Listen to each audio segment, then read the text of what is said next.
అప్పులపై బాబు ప్రచారం పచ్చి అబద్ధం. శాసనమండలి సాక్షిగా గత ప్రభుత్వ అప్పులపై స్పష్టత. బాబు చెప్పినట్లు 10 లక్షలు 14 లక్షల అప్పులు అసత్యాలే అంటూ వాళ్ళు ఇచ్చిన లెక్కల ప్రకారమే జగన్ గారి టైంలో మొత్తం అంతా కలిపి కూడా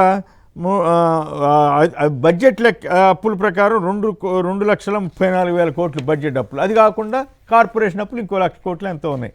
మిగతా అప్పు అంతా చంద్రబాబు గారి టైంలో వచ్చింది. మరి అయినా కూడా మొత్తం 14 లక్షలు 10 లక్షలు నోటుకు వచ్చినట్టు మాట్లాడారు.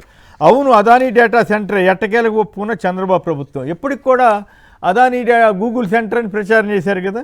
విశాఖలో 600 ఎకరాలకు అదానీ ఇన్ఫ్రాకు బదలాయింపు చేస్తూ ఉత్తర్వులు జారీ చేసిన ప్రభుత్వం.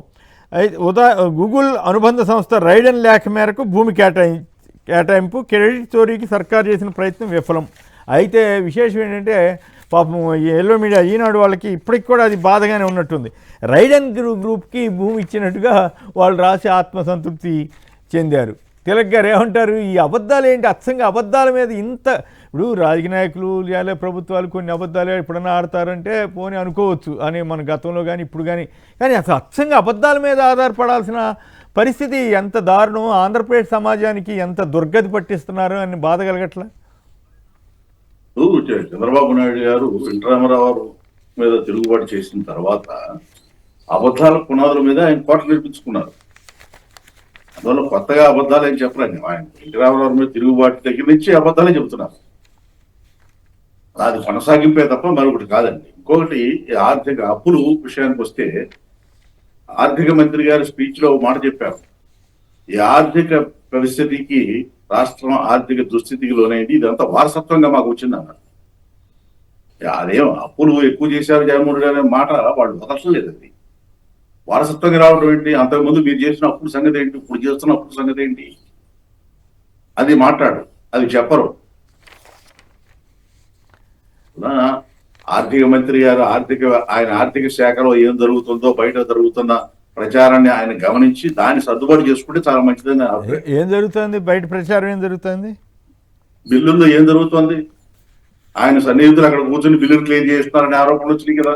అదో కూడా ఉందా? ఓకే. అంటే బిల్లుల్లో ఆయన పెత్తనం ఏమైనా ఉంటుందా, లేకపోతే ఇంకా ఇప్పుడు ఇందాక మన అంబటి రాంబాబు గారు చెప్పినట్లు వేరే వేరే వ్యవస్థలు పనిచేస్తున్నాయా? అంటే ఎవరి పని అడగదండి. అంటే ఆయన చెప్పండి శ్రీనివాసరెడ్డి గారు. అది కేసర్ గారు చిన్న చిన్న బిల్లులన్నీ ఆయనకి వెళ్తాయి. 25 కోట్ల పైన అబౌవ్ ఉంటే లోకేష్ గారు ఒక స్ట్రీమ్ లైన్ చేసుకున్నారా. 25 కోట్ల అబౌవ్ క్లియరెన్స్ ఉంటే డైరెక్ట్ లోకేష్ గారు చెప్పాలి, ఆయన ద్వారా వెళ్ళాలి. కమిషన్లు అవన్నీ కూడా ఆయన ఏజెంట్లు ఆయన కలెక్ట్ చేస్తారు. 25 కోట్ల లోపు ఉంటే అప్పుడు ఈ ఫైనాన్స్ మినిస్టర్ గారు ఆయనకి ఇస్తారు. చిన్న చిన్నవన్నీ ఈయనకి. అదే ఏదో సామెత ఉంటది కదా, చిన్న చిన్నవి అన్ని కోసరంతా ఈయనకు పెట్టి అబద్ధాలు, అదానీ పేరు మీద అబద్ధాలు. ఎందుకు ఇట్లా ఇన్ని అబద్ధాలు ఆడి ఏం సమాజానికి ఏం సంకేతం ఇస్తున్నారు? తిలక్ గారు కేసర్ గారు తిలక్ గారు సంకేతం ఏం లేదండి. ఇప్పుడు నిన్న బిల్ గేట్స్ ని తీసుకొచ్చారు. ఏం పరిశ్రమ వస్తుంది, ఏం వ్యాపారం వస్తుంది? దానికి ఇప్పటివరకు జవాబు లేదు. బిల్ గేట్స్ తీసుకొచ్చిన కారణం ఏంటి? పైగా ఆయన వల్ల అప్రదిష్ట వచ్చింది తప్ప, దేశవ్యాప్తంగా మనకు అప్రదిష్ట వచ్చింది తప్ప ఏమి పరువు పెరిగిందేం లేదు కదా. దాని గురించి ఏం పట్టించుకోరు. అప్రదిష్ట అనేది పట్టించుకోరు. ఇప్పుడు బిల్ గేట్స్ వలన సంజీవని ప్రోగ్రామ్ వాళ్ళకి అప్పచెబితే ఈ రాష్ట్రంలో ప్రజల డేటా మొత్తం కూడా ఆరోగ్యానికి సంబంధించిన డేటా మొత్తం కూడా ఆయనకి వెళ్తుందనే అనుమానాలు ఉన్నాయి కదా. అవును. మరి ఆ అనుమానాలు నిజం కాదు, మేము ఆయనకి ఇవ్వటం లేదు, గతంలో జరిగిన వాటి గురించి మాకు సంబంధం లేదని చెప్పాలి కదా. అవును. ఆ మాట చెప్పట్లేదు, వాళ్ళు చెప్పట్లేదు. చెప్పకపోతే చంద్రబాబు నాయుడు ఏమన్నారు? రాష్ట్రానికి 3 సార్లు బిల్ గేట్స్ తీసుకొచ్చిన ఘనత నాదే అంటున్నారు. తీసుకొచ్చి సో రైట్. శ్రీనివాసరెడ్డి గారు, ఈ అబద్ధాలు ఏంటి? అదానీ గ్రూప్ కాదని చెప్పడం, గూగుల్ అని ప్రచారం చేయటం, ఇవాళ కూడా ఈనాడు వాళ్ళు పాపం వాళ్ళ తంటాలు వాళ్ళు పట్టడం, ఏమనిపిస్తూ ఉంది? ఇన్ని అబద్ధాలు ఆడాలి అప్పుల మీద కానీ ఇతరత్రా కానీ?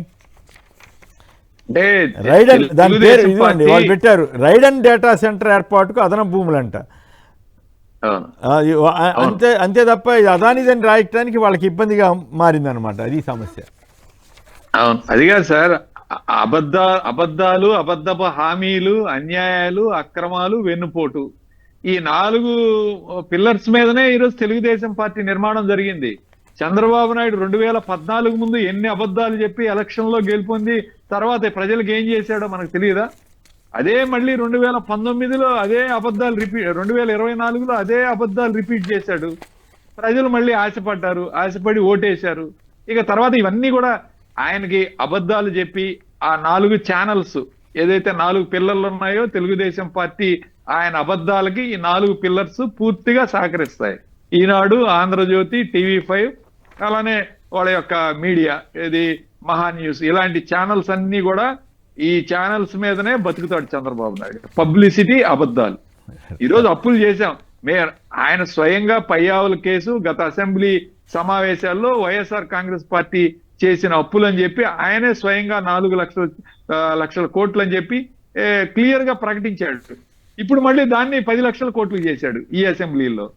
అదే అబద్ధ మాటలు. ఇక గూగుల్ సెంటర్ గురించి, డేటా సెంటర్ గురించి క్లియర్ గా అది ఆదాని గూగుల్ సంస్థ ఇద్దరు 2 కలిపి పెడుతున్నారని ఈ రోజు ప్రజలందరికీ వైఎస్ఆర్ కాంగ్రెస్ పార్టీ సోషల్ మీడియాలో విస్తృతంగా చెప్పడం జరిగింది.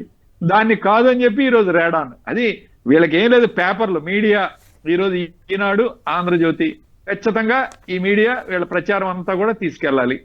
టీవీ ఛానల్స్, ఇంకా ఇవన్నీ వీటికి సంబంధించిన టీవీ ఛానల్స్, వీటి ద్వారా చంద్రబాబు నాయుడు బతికేదే వీటి మీద సార్. ఆయన ఇచ్చే హామీలే ఉండవు, చెప్పే మాటలు ఒక్కటి కూడా నిజం ఉండదు, ఒకటి కూడా వాస్తవం ఉండదు. వీళ్ళు ప్రచారం చేసినట్టు పేపర్లో వచ్చినవి కూడా అక్కడేం జరగవు. ఈరోజు పేపర్లో చూడండి, 29 లక్షల కోట్లు పెట్టుబడి, 29,000 మందికి 29 లక్షల మందికి ఉద్యోగాలు ఇస్తామని చెప్పి చంద్రబాబు నాయుడు మొన్న దావూస్ లో చెప్పాడు. ఎంత ఘోరమైన మాట అండి. ప్రపంచ జనాభా ఎంత ఉంది, ఏం చెప్పిన ఉద్యోగాలు 23 లక్షల అన్ని మాయ మాటలు. ఈ విధంగా బతికేస్తాడు. 22 లక్షల కోట్ల ఉద్యోగాలు అని చెప్పాడు. 22 లక్షల కోట్లు అంటే అతను కూడా ఆ నేషనల్ న్యూస్ ఛానల్ వాళ్ళు ఆశ్చర్యపడిపోతా ఉన్నారు. ఈ విధంగా అబద్ధాల మీద బతికేయటం. ఈ రోజు లడ్డు విషయంలో కూడా అదే చేశాడు. ఈ రోజు పెద్ద అబద్ధం చెప్పాడు. లడ్డు ఇష్యూను, అట్లాగే ఈ అర్ధరాత్రి రిగ్గింగ్ వ్యవహారం మీద మళ్ళీ వెళదాం. అయితే ఈనాడు వాళ్ళు ఒక నిజం రాశారు, ఎమ్మెల్యేలు కూడా ఒక నిజం రాశారని చెప్పుకోవాలి. ఇది బాహుబలి బడ్జెట్ అని బడ్జెట్ ప్రసంగంలో ఎమ్మెల్యేలు మాట్లాడారంట. త్రిమూర్తులు రాష్ట్రాన్ని నడిపిస్తున్నారని ఎమ్మెల్యే బండారు సత్యానందరావు ఇంకా మిగతా వాళ్ళందరూ మాట్లాడారంట. ఇది బాహుబలి బడ్జెట్ అంటే, బాహుబలి అంటే గ్రాఫిక్స్, ఆ గ్రాఫిక్స్ ప్రకారమే ఆంధ్రప్రదేశ్ బడ్జెట్ ఉందనే సంగతి ఎమ్మెల్యేలు చెప్పారని అనుకోవాలా. మరోవైపు సబ్ ప్లాన్లకు చిల్లు, కోతల ప్లాన్లు, బీసీ, ఎస్సీ, ఎస్టీ, మైనారిటీలకు బాబు సర్కార్ దాకా 27,000 కోట్ల మేర కోత పెట్టారట.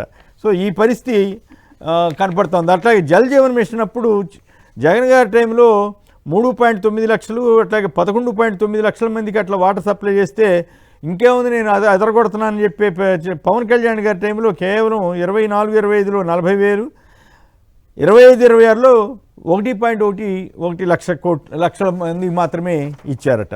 సో ఈ రకంగా ఈ బాహుబలి బడ్జెట్ అని నిజం చెప్పినట్టే అనుకోవాలా, ఏది కల్పిత బడ్జెట్, గ్రాఫిక్స్ బడ్జెట్గా